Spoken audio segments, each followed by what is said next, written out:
La débéquence, partie 1. Pour le mariage pour tous et de l'existence de la famille homoparentale. Donc, en clair, au lieu de faire plus simple et sans ambiguïté, c'est-à-dire simplement rajouter les mentions parents 1 et 2 pour les enfants de couple homo, ou mieux encore, préconiser de laisser le choix à chacun des deux parents de remplir une case où l'on peut cocher père ou mère, voire d'y adjoindre une troisième case pour les titulaires de l'autorité parentale. Une formule qui n'introduira pas de hiérarchie parentale et qui n'enlève aucun titre à personne.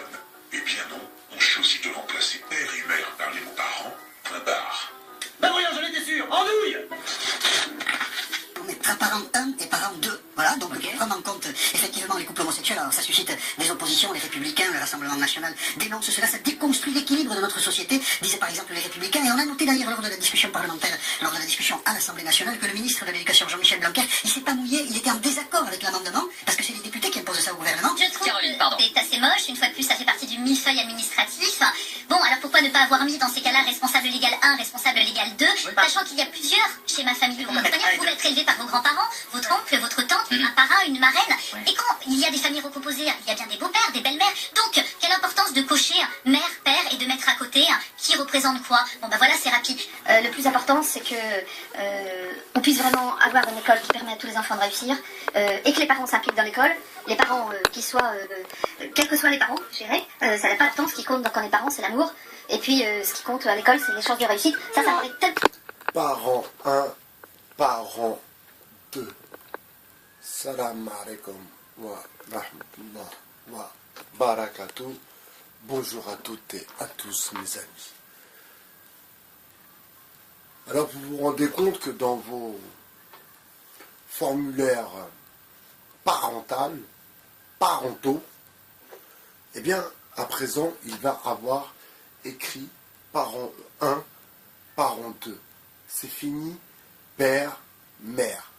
Cela ne va plus exister. Est-ce que vous imaginez la violence, si vous voulez, du truc?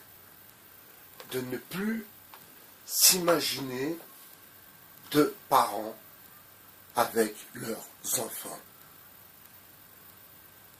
Je pense que les gauchos, ceux qui ont bouffé l'argent de la banlieue, je pense que il y a un mélange des deux et que malheureusement la population n'arrive pas à faire la différence.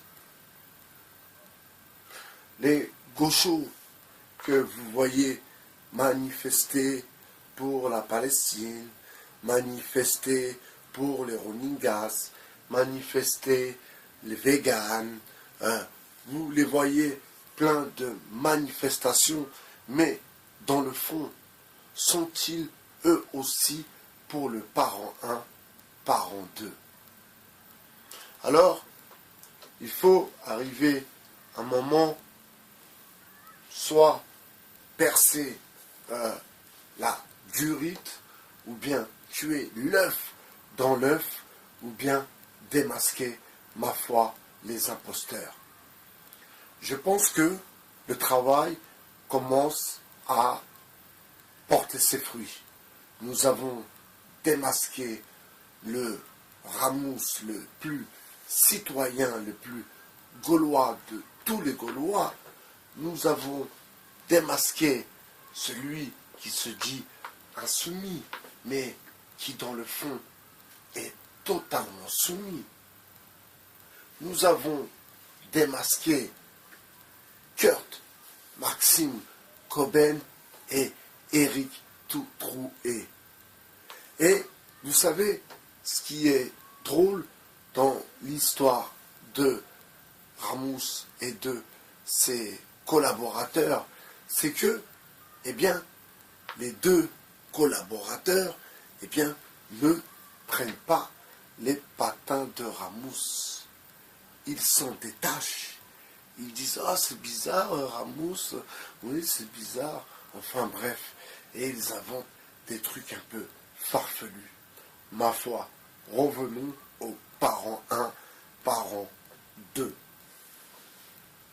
C'est vraiment une crise de conscience, une crise morale de pouvoir même revenir sur les formulaires en imposant un parent 1, parent 2. C'est une triste réalité. Alors, vraiment, je nous souhaite beaucoup de courage pour la suite à venir. C'était IBHR sur le 2.0, votre philosophe. Je vous souhaite un bon week-end. Ciao.